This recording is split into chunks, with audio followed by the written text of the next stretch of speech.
Si Attorney Dennis Correcho, may closing statement siya. Kanina ayaw niya magsalita, pero mag-thank you siya. May special thanks pa sa kanya. Dahil sa kanya, kinontak niya si Attorney Annette Gozon Valdez. Special thanks. Maraming salamat lang po sa GMA7 sa pagpapulak sa amin, kina Sanya at kay Ashley, lalo na kay Attorney Annette Gozon, para ipakilala lang ang mga comfort women sa mainstream media. Siguro ang pinakamagandang hashtag na pwedeng ilagay natin is hashtag never forget.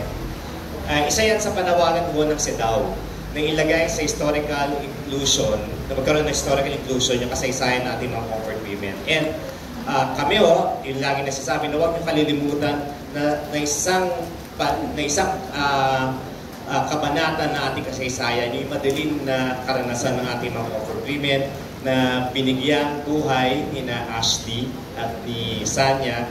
Sa lahat sa ating mga younger generation ay huwag niyong kalimutan na meron tayong ganong part ng ating kasaysayan. Na-interview mo daw ang unang comfort woman. Ano lang ho, parang brief background bakit ako nasama dito. Nung lumabas kasi sila noong 1990s, I was just a reporter. Habang nasa law school ako ng UP Law, I was just a reporter. And doon unang lumabas yung mga comfort women, I was assigned. So nung unang lumabas si Nana Rosa Henson, nandun ako sa press con niya.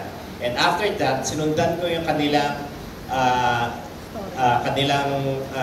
yung journey until recently nga ito, yung they started at around 200 plus and ngayon is almost 10% na lang sila, na mga 20 plus na lang sila. And tulad ng panawagan namin na before mawala ating mga lola ay magkaroon, marinig nila yung apology galing sa gobyerno at makaramtan nilang justisya. At ngayon, pasasalamat natin sa GMA7 through mga artista, sina Sanya, sina Ashley, na kahit paano hindi makakalimutan na ating generation yung nangyari sa ating mga comfort women tulad nila Nana Rosa Henson.